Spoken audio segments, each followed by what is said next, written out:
pendant la guerre contre Amalek.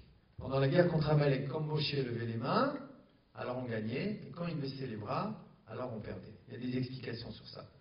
On ne va pas s'y étendre. Mais en tout cas, ça nous apprend la chose suivante, que dans la guerre contre Amalek, qui est le doute, ce qui nous permet de vaincre, c'est la prière, qui est un acte de foi. Donc première chose, la prière. La prière, c'est un acte de foi, et la foi, elle donne la vie. Donc quand tu parles à Dieu, tu donnes la vie, entre guillemets, à Dieu. Tu lui permets d'être là. On va développer Bezrat Hashem. Deuxième niveau.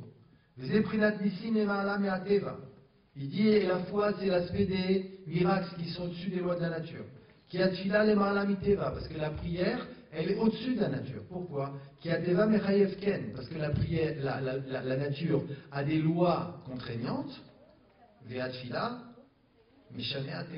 Tandis que la prière, elle peut changer les lois de la nature. On a vu beaucoup de miracles qui ont eu lieu grâce à la prière. On en a plein d'histoires de tzadikim qui, en priant, ont permis l'accomplissement de miracles exceptionnels. Et ça, c'est un miracle. Mais pour ça, il faut y croire. C'est-à-dire que tu dois prier, tu dois parler à Dieu, et tu dois croire au miracle. Tu dois croire que Hashem Yitbarach est le Mechadesh, c'est-à-dire que c'est lui qui renouvelle la création à chaque instant, et qui peut à chaque instant renouveler le monde, c'est-à-dire transformer le monde pour toi. Tout est possible pour Dieu. Autre aspect de la foi, Veikar Emouna, est le principe de la Emouna, l'essentiel de la Emouna, Prinat Fila, qui est l'aspect de la prière, Prinat Nissim, l'aspect des miracles qu'on vient de dire, et Noéla Be'eretz Israël, se trouve en terre d'Israël. Un des autres aspects de la construction de la foi, c'est la terre d'Israël. C'est important d'aller le plus possible en Eretz Israël, et c'est important, si on peut, le plus vite possible, Bezrat Hashem, de s'installer en Eretz Israël. C'est ce que je vous souhaite à tous. Amen. Okay. Le fait qu'on doive aller vivre sur sa terre est de plus en plus évident. De plus en plus évident. Okay. Il y a 20 ans, tu parlais aux gens, tu leur disais qu'est-ce que tu penses d'aller en Eretz Israël? Non, tu sais, c'est pas pour nous, mais on va en vacances, c'est déjà bien, on soutient, c'est bien. Mamash, c'est bien, c'est vraiment bien. Okay. Mais aujourd'hui, il y a une grande majorité de personnes qui parlaient comme ça avant, qui te disent effectivement, il faudra qu'on aille là-bas. Même si aujourd'hui ils n'entrevoient pas comment, mais ils ont compris que c'est là-bas qu'on doit aller finalement. C'est là-bas que ça se passe et que notre vie, elle est là-bas. C'est notre peuple, c'est notre endroit, c'est l'endroit que Dieu nous a réservé. Et la réalité maintenant est en train de nous prouver que voilà, il y a quelque chose de là-bas pour nous. Comme c'est marqué, Shron Eretz U'orei Emuna, c'est marqué dans les Tehillim, réside dans la terre, U'orei Emuna, et tu construiras, tu feras grandir ta Emuna, ta foi. Vesham Ikar Aliyot Atfilot, et c'est là-bas en Eretz Israël que les prières elles passent, qu'elles montent. Comme c'est marqué, Vezeshar Hashamaim, il est dit sur la terre d'Israël, c'est la porte du ciel. La terre d'Israël, c'est la porte du ciel.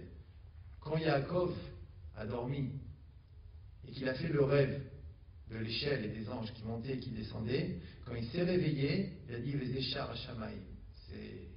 C'est la porte du ciel ici. C'est de là que les prières elles montent. Il était dans l'endroit de Yerushalayim, du temple. Okay. Donc là, on a des notions importantes de construction de foi. Il dit, et maintenant, qu'est-ce qui nous manque? Eretz Israël, entre parenthèses, c'est la terre où tout est possible. C'est la terre des miracles, Eretz Israël. C'est une terre qu'on a récupérée miraculeusement, même si ce miracle a pris l'aspect d'une histoire apparemment logique, okay, mais c'est complètement illogique. La manière dont on a gagné les guerres, elle était complètement illogique. Tout ce qui se passe en Eretz Israël, c'est illogique. On croit qu'on a compris et on n'a rien compris. On a découvert maintenant des gisements de gaz et de pétrole en Eretz Israël. Du gaz naturel et du pétrole en Eretz Israël. D'ici 8 ans, il va pouvoir être utilisé ce pétrole. Et Israël devrait devenir une des superpuissances pétrolières du monde. Eretz Israël, c'est quelque chose. La bracha, elle est en Eretz Israël. Plus les Juifs retournent, et plus la bracha elle vient. Le shekel est une monnaie forte. Il y a de la croissance en Eretz Israël. Okay. Alors changer de pays, bien sûr, c'est difficile. Quand il y a quelque chose de précieux, c'est sûr qu'il faut faire preuve de volonté pour mériter cette chose-là. Mais c'est le sens de l'histoire. C'est le sens de la vie, c'est le sens de la volonté divine. Et donc c'est une terre au-dessus de la logique, Eretz Israël, une terre où tout est possible, une terre où la vraie foi, elle peut se développer, parce que la foi, justement, elle est au-dessus de la logique, au-dessus du possible. Et la prière, elle peut changer le possible, elle peut rendre l'impossible possible. Donc maintenant, Rabbeinu, il va enfin nous dévoiler qu'est-ce que c'est que la vraie foi, la dimension messianique de la foi, le 4e niveau de foi, ce qui nous manquait. Il va nous le dévoiler maintenant. Le 3e niveau, il est bien. Qu'est-ce qu'on a dit? Le 3e niveau, c'est tout ce que fait Dieu, c'est pour le bien. Mais ce niveau de foi-là, il permet aux Juifs de tenir en exil, mais pas d'en être délivrés. C'est-à-dire d'accepter que tout ce qu'on a traversé, c'était pour le bien, et qu'un espoir nous attend. Mais ça nous permet de supporter les souffrances, mais pas de s'en délivrer. Et sans le faire exprès, le fait de s'arrêter à ce niveau-là de tout ce que fait Dieu, c'est pour le bien, même les coups, même les souffrances, sans le faire exprès, s'arrêter là, on donne la vie à ce type de configuration. Le bien se dévoile en termes de souffrance. C'est-à-dire que c'est difficile la vie. Vous connaissez ce message. La vie, c'est difficile. Qu'est-ce que tu veux? C'est comme ça. Mais tout est pour le bien. C'est comme ça. On va prendre des coups. C'est la vie. On a fauté. Voilà. Okay. Mais c'est pour le bien. Hein. On souffre, mais Baruch Hashem, c'est pour le bien. Et c'est vrai que c'est pour le bien. C'est vrai que c'est pour le bien. Mais c'est un bien qui fait mal. Le Ramchal Akadosh, Rabbi Chaim Moshe Luzzatto,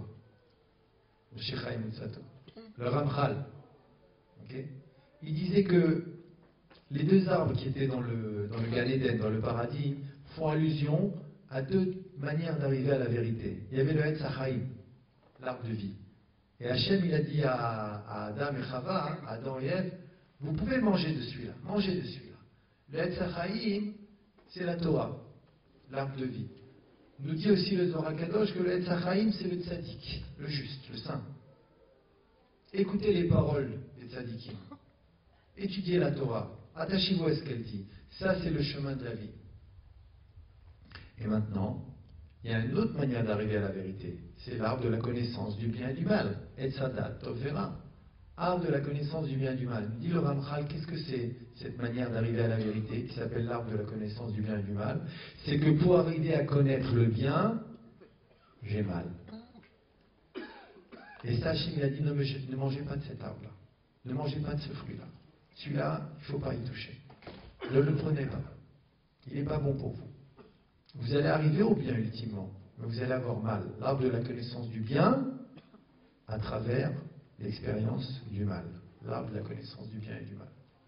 C'est ça, là, Etz Hadat Tov Vera. Et ça, le 3e degré de Emouna, il nous confine à ce niveau. Il y a des gens, ils sont très engagés spirituellement. Très engagés. Et pourtant, on voit, ils ont des difficultés. Et ils ont la Emouna, que tout est pour le bien. Mais ils n'en sortent pas. Parce qu'il manque cette dimension messianique de la Géoula. Il faut que chacun d'entre nous cultive afin de pouvoir vivre enfin le bonheur pour lequel on a été créé. Ça suffit des difficultés, ça suffit. Hachem, il veut pas ça. Hachem, 3 fois par nuit, nous dit, la Maseret Brachot, il hurle à cause de nos difficultés, à cause de nos souffrances. Shoek Kahari, il rugit comme un lion. Il ne faut pas croire que Hachem est insensible, Chas Veshalom. Alors, si c'est comme ça, eh ben, arrête de nous... Ben, pourquoi? Tout vient de toi. Tout est pour le bien. Okay? Alors, délivre-nous, si c'est comme ça, parce que tu as mal. Mais vous ne comprenez pas. Ça dépend de vous. Ça dépend de vous, mes enfants. Ma présence dépend de vous. En fonction de la foi que vous allez avoir, vous allez me permettre à ma présence de s'exprimer. Maintenant, ma présence, vous pouvez soit lui permettre de s'exprimer à plein, ou soit l'atrophier, la diminuer. Si vous faites de moi un Dieu dur, je ne pourrai être qu'un Dieu dur. Si vous êtes sûr que je suis un Dieu dur, vous donnez la vie. à un Dieu dur. C'est ce qu'on appelle la Midat Adin, l'aspect de stricte justice. Eh bien, sachez une chose, que dans le Talmud Brachot, la Meseret Brachot, les sages nous enseignent que Dieu prie. Et quelle est la prière de Dieu? Yeratson milefanai shiakoshu achamai et kaasai ve'yugolu rachamai emidotai ve'tnei gimbadai bebidat arachamim ve'kenestel nifni mishuatadim. Traduction. Dieu prie pour se comporter avec nous avec bonté gratuite et pas avec stricte justice. La stricte justice qu'on appelle le Beddin Shel Ma'ala, le tribunal d'en haut. Le tribunal d'en haut, c'est un tribunal qui est là pour vérifier que tout se passe bien. Punition, récompense, le bien, le mal. Lui, il ne fait pas de calcul. Il est là pour faire en sorte que la loi soit préservée. C'est les ministres.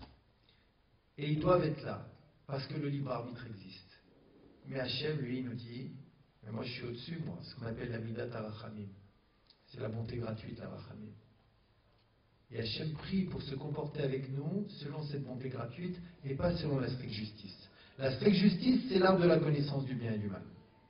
C'est ce qu'on appelle les 6 jours de la semaine. C'est la punition et la récompense. T'as fauté, eh bien tu prendras la tête. Mais c'est pour le bien. Et c'est vrai. Le mal n'existe pas en tant que tel, c'est vrai. Mais pourquoi souffrir? Hachem ne veut pas qu'on souffre. Il prie pour qu'on ne souffre pas.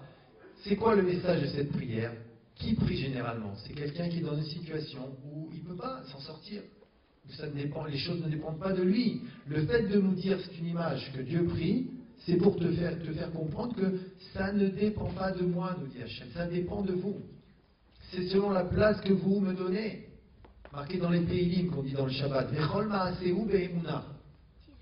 Et toutes ces actions, Be'emuna, il est fait Be'emuna. Quelle Emuna? Sa Emuna à lui? Non, c'est notre Emuna à nous. Quand on a traversé la mer Rouge, qu'est-ce qui s'est passé? Au début, il y a eu une accusation. Le tribunal, il est arrivé, il a dit à Hachem, pourquoi tu veux ouvrir la mer aux Juifs, alors que ce sont des idolâtres, comme les Égyptiens? C'est pas parce que ils sont sortis que ça y est, on va oublier 85 ans, 400 ans, de ce que vous voulez, 210 ans de comportement idolâtre. C'était des idolâtres, les Juifs en Égypte, à part la tribu de Lévi. Pourquoi tu leur ouvrirais? Qu'est-ce qu'ils ont? Il a fallu que Narshon ben Aminadav, le chef de la tribu de Yehuda, il rentre dans l'eau et qu'il l'eau jusqu'aux narines et qu'il a dit je continue à avancer pour que Hachem réponde à l'accusateur. Il dit oui, mais eux ils ont de la Emouna, ils ont la foi en moi. Automatiquement il a ouvert la mer. Toutes ces actions il les fait avec notre Emouna. C'est notre Emouna qui permet à Hachem de s'exprimer. La sortie d'Égypte, comment elle a eu lieu? Parce qu'on l'a appelé. On l'a appelé, on a dit la prière c'est un acte de foi. On l'a appelé de toutes nos forces, on a enfin compris qu'on ne s'en sortirait pas sans lui. Il est venu nous délivrer. Pas qu'il ne pouvait pas, mais Hachem ne nous laissera pas passer à côté de notre grandeur et de notre noblesse et de nos responsabilités. Sinon, c'est un sketch tout ça. Et ça veut dire qu'on n'existe pas. Et que le libre arbitre n'existe pas. Dieu préserve. Ce n'est pas le cas. Le libre arbitre, il existe. Et le libre arbitre, c'est la raison pour laquelle Hachem a créé le monde. Parce que quand un juif il vient devant Hachem et qu'il lui dit ah bah je t'aime, ah bah où tu es, ah bah réponds-moi, ah bah je veux te faire plaisir. Ça c'est le plus grand plaisir d'Hachem. C'est pour ça qu'il a créé le monde. C'est pour ça qu'il a créé le monde. Et le but de Amalek, le but du doute, c'est de nous dire le contraire. Je crois qu'Hachem il veut de toi, mais ça va pas. Et tu as fauté, mais qu'est-ce que tu crois? Fraude c'est important à ses yeux. Mais il y a 7 milliards d'individus dans le monde. Mais tu n'es pas Baba Salé, tu n'es pas le Babitch Rebbe. Qui tu es toi? Okay. Regarde-toi, tiens, parfait. Tu fais pas ça, tu fais pas Shabbat, tu fais pas ci, tu fais pas ça. Mais qui tu es?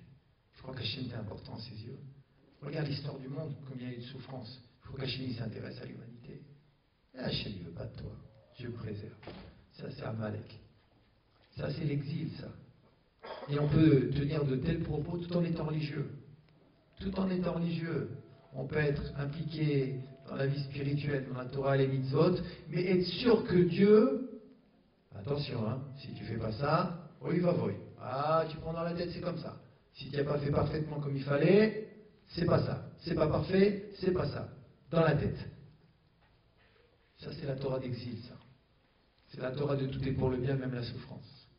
C'est la Torah qui nous a certes permis de tenir, et il faut rendre hommage aux enseignants de Torah qui ont utilisé cette arme-là pour faire en sorte qu'on reste toujours attaché à Hachem, Grâce à eux, la Torah s'est perpétuée, mais ce n'est pas grâce à eux qu'on sera délivré.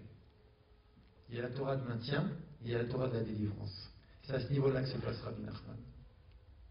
Et donc il va nous dévoiler maintenant la dimension messianique de la foi. Et pour cela, il va nous expliquer quelle est la dimension manquante, en nous ramenant, en nous relatant une des erreurs du premier juif, Abraham Avinu, Abraham, en nous relatant l'erreur qu'a fait Abraham, et erreur sur laquelle il est revenu après, en nous relatant cette erreur. Et on va comprendre de cette erreur ce qu'il manque à la foi pour atteindre sa dimension messianique. Alors il nous dit,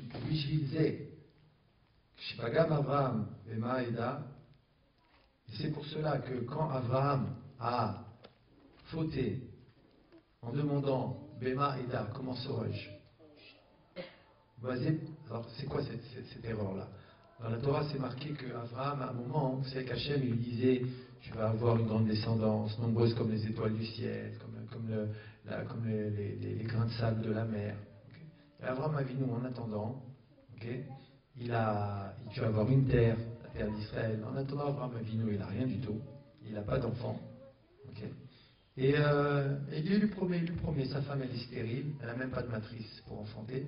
Et Hachem il dit, tu vas avoir. Et à un moment, Abraham il lui dit, Hachem, mais Maïda chez Arishena, comment saurais-je que je vais hériter? Comment saurais-je que je vais hériter? Et on va voir que ça a été une faute pour Abraham Avinu de poser cette question. Ou basé Bagam Meyushat Eretz, parce qu'en cela il a fauté dans l'héritage de la terre, parce qu'il a douté. Chez Prinat Emuna, la terre qui est l'aspect de la foi. Prinat Fila qui est l'aspect de la prière. Aya Galut Mitzraïm, alors a été décrété l'exil en Égypte. C'est un midrash très choquant, que parce qu'Abraham, et on le comprend, il a demandé à Dieu, Dieu, comment saurais-je que je vais hériter de la terre d'Israël, que j'aurai une descendance qui va hériter de la terre d'Israël? Dis-moi, donne-moi un signe. À ce moment-là même a été décrété l'exil en Égypte. Ce qui corrobore l'affirmation première de Rabbi Nachman, que la raison essentielle de l'exil, c'est un manque de foi, de Emouna. Comment comprendre ça? Alors en vérité, il faut savoir une chose, c'est que tout ce qu'on a de bien, on l'a aussi grâce à Abraham Avinu. C'est pas que le mal. On est aujourd'hui réunis, dit des paroles de Torah. On a la Brit Mila, on a la Torah, on a les mitzvot, on a Eretz Israël, on a les mariages, on a plein de bonnes choses. On est là, on va délivrer, on va voir le Mashiach très prochainement. Tout ça, c'est aussi grâce à Abraham Avinu. Parce qu'Abraham Avinu, c'était une âme collective, c'est le fondateur, le père fondateur du peuple d'Israël, c'est le premier juif, Abraham Avinu. Donc automatiquement, de par l'interaction entre les âmes, quand Israël a révisé l'azé, nous sommes tous liés les uns aux autres, automatiquement, ce qu'il a fait, ça a une répercussion sur notre devenir, sur chacun d'entre nous. De la même manière que chacun d'entre nous ici, de par ses actions, entraîne des répercussions sur le devenir du peuple d'Israël. Donc par rapport à ça, Abraham Avinu, quand il a fait cette erreur de demander comment saurais-je que je vais hériter, il a fauté dans la Emouna. Et il a entraîné l'exil d'Égypte. Les difficultés. Alors c'est quoi cette erreur d'Abraham Avinu? C'est quoi cette dimension manquante de la Géoula? Alors est-ce qu'Abraham Avinu, il ne sait pas que si Hachem il lui dit, écoute, tu vas hériter de la terre d'Israël, je vais te la donner. Abraham Avinu, il ne sait pas que Hachem, ce qu'il dit c'est vrai. Qu'est-ce que c'est que ça? Et Béhémet, c'est vrai. Il n'a pas de doute, Abraham Avinu, qui va hériter de la terre d'Israël. Il a un autre doute, Abraham Avinu. Il a un autre doute, Abraham Avinu. Le Midrash nous explique. C'est qu'Abraham Avinu, par son esprit prophétique, il a vu ce qui allait se passer dans les générations futures. Il a vu la faute du veau d'or, la faute des explorateurs. Il a vu les révoltes dans le désert. Il a vu ensuite la période des juges pendant lesquels on a été pendant longtemps idolâtres. Il a vu la période des rois. Les rois où il y a eu le schisme, 10 tribus, 2 tribus, et les 10 tribus, elles ont eu des rois idolâtres pendant toute leur histoire pratiquement. Idolâtrie, ensuite des erreurs phénoménales. Il a vu notre époque. Il a vu notre époque où et c'est pas une accusation, où à cause de la pression de l'exil, il y a une grande partie d'Israël qui, sans méchanceté, ne pratique pas le Shabbat. Ne fait pas le Shabbat, par exemple. Okay. Il a vu tout ça. Et il a eu une Khalishutadat, il a eu un moment de passage à vide. Il a dit, Dieu, est-ce que tu vas nous donner la terre quand même? Est-ce que tu vas nous donner la terre quand même? Moi, c'est bien, je la mérite, mais mes descendants, quand je vois ce qu'ils font, je me demande s'ils vont l'avoir. Ça ressemble à quoi, la question? On peut la comprendre. Ça ressemble à un fils qui promet à un père qui promet à son fils, chéri, la Porsche, je te la donne. Dès que j'achète la Ferrari, la Porsche elle est pour toi. Ah, merci papa. Maintenant, en attendant, ce fils, qu'est-ce qu'il fait? Il casse la figure à son père. Il le fait mettre en prison, il lui vole tout son argent. Okay, il le balafre, il fait tout. Okay, après, son père, il fait papa, tu me la donnes quand même la Porsche. Vous comprenez? C'est normal après. La question ne se pose pas. Je vais donner la Porsche après tout ce que tu m'as fait. Donc Abraham Avinu, il s'est dit, waouh, moi je veux bien, mais mes descendants. Alors il a dit à Hachem, on va la recevoir quand même. Est-ce qu'on va la recevoir quand même? Et c'est ça la faute de Emouna d'Abraham Avinu. C'est au niveau de la 4e dimension. Parce que les 30 lumières, il les avait Abraham Avinu sans aucun problème. Okay. C'était quoi cette faute-là? Écoutez bien, c'est que Hachem, il a dit quoi? Tu crois pas que je vous aime assez pour vous donner la terre d'Israël quand même? Tu crois pas que je vous aime assez, qu'il n'y a pas assez de gratuité dans mon amour envers toi et envers tes descendants, que si je t'ai promis la terre, même si vous n'êtes pas à la hauteur, vous l'aurez quand même? C'est-à-dire qu'à son niveau à lui, Abraham Avinu, il a eu un doute dans l'amour qu'Hachem éprouvait pour sa famille, pour ses enfants. Pas à ce point, il a dit non, pas à ce point. Il a dit c'est pas sûr. C'est pas sûr. Regardez-le. L'acte de foi du Ham Israël, c'est quoi? L'acte de foi du Ham Israël, c'est le schéma Israël. C'est un acte de foi. La preuve, c'est qu'on met la main devant les yeux. Parce que la foi relève du domaine du caché. Je crois, mais je ne vois pas. Quand je crois en quelque chose que je ne vois pas. Pour ça, quelqu'un qui dirait je ne crois qu'en ce que je vois, il dit n'importe quoi. Il n'a aucune croyance, puisqu'il faut qu'il voit pour croire. Une fois que tu as vu, il n'y a plus besoin de croire, puisque c'est devant toi. La foi elle-même, c'est le concept de la nuit. Et Munatra Baleilot. Donc je mets les mains devant les yeux et je dis Hachem, il est Echad. Maintenant, cet acte de foi du peuple d'Israël, regardez dans la prière. Dans la prière, chaque fois qu'on fait le schéma Israël, il y a des bénédictions avant. Et chacune de ces bénédictions, elle dit la même chose. Il y a le petit schéma Israël de la prière du matin. On dit merci Hachem d'avoir donné les lieux d'étude, les lieux de prière, dans lequel on a la chance d'unifier ton nom, et on prononce Be'ahava dans l'amour, schéma Israël. Écoute Israël. Ensuite, il y a le grand schéma du matin. Qu'est-ce qu'on dit pendant le grand schéma du matin? La bracha, elle commence par Ahavat, Olam Aftan. D'un amour éternel, tu nous as aimés. Et elle se termine par Baruch Ata Hashem, Abocher Be'arnu Israël Be'ahava. Béni sois-tu Dieu qui choisit son peuple, Be'ahava, dans l'amour. Schéma Israël. Le schéma du soir, c'est pareil. La bracha d'avant, elle commence par Ahavat Olam Bet Israël Ammecha Ahavta. D'un amour éternel, tu as aimé ton peuple Israël. Et elle se termine par Baruch Ata Hashem, Ohev et Amo Israël. Béni soit Dieu qui aime son peuple Israël. Schéma Israël.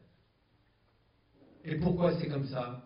Parce que la chose la plus difficile à croire, là où Amalek, il a enlevé le pied du trône divin, là où il ne veut pas que tu crois, là où il t'empêche à tout prix de dire non, ça non, c'est que Hachem il t'aime.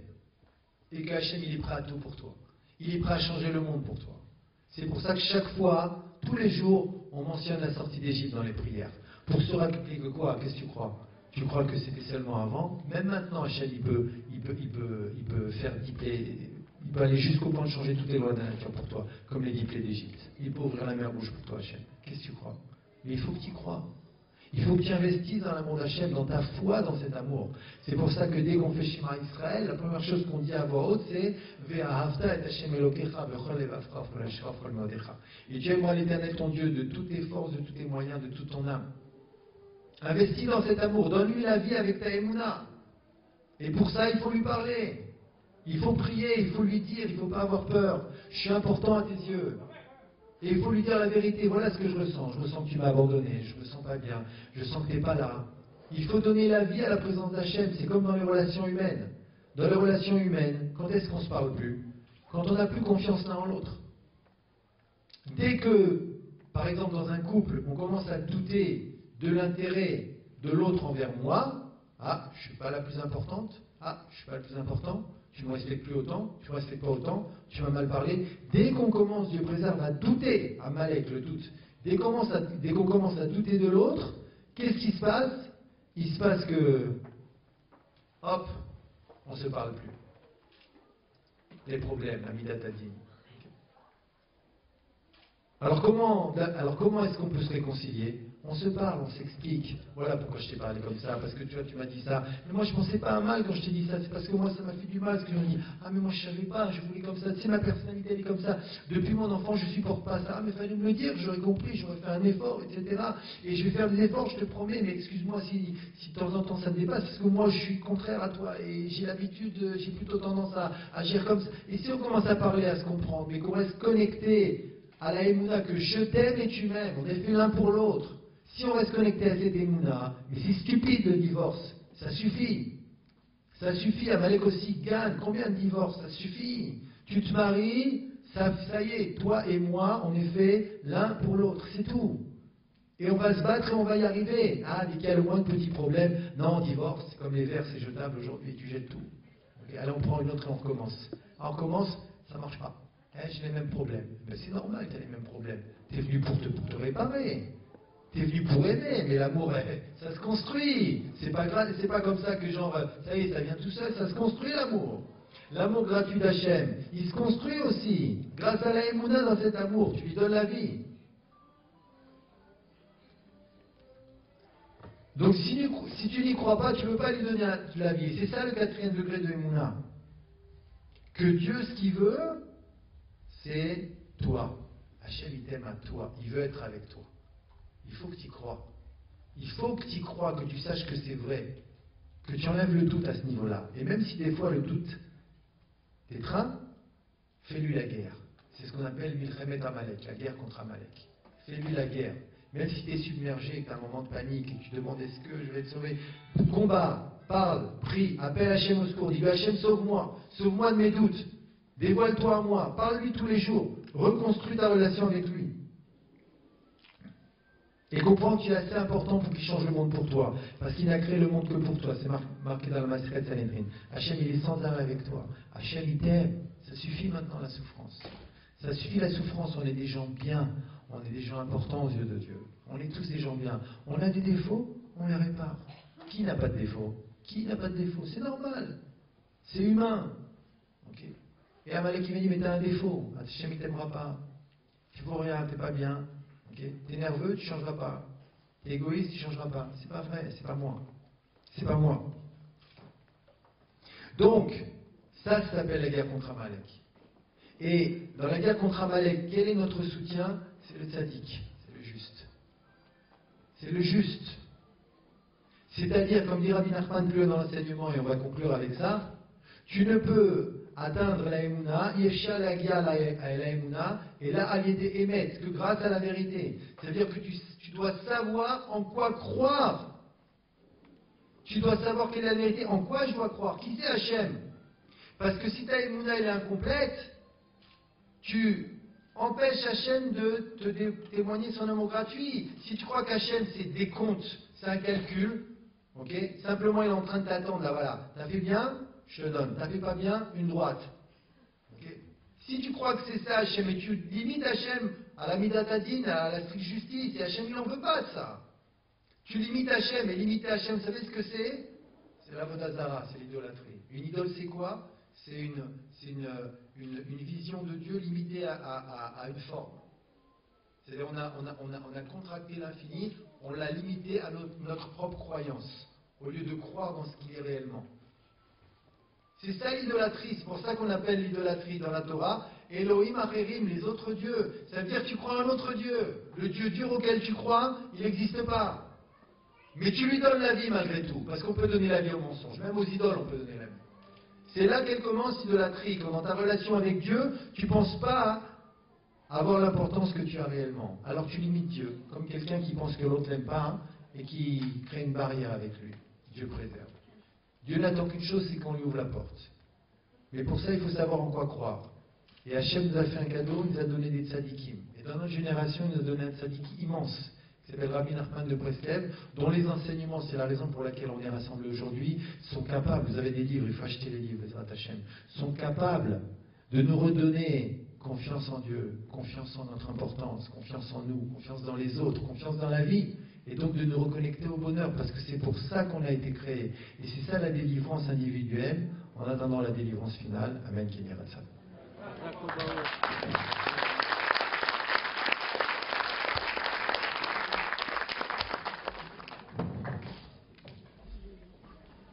Donc le spectacle va continuer, maintenant il y a des ateliers. S'il y a des questions par la suite, vous pouvez... Si vous êtes présents ici,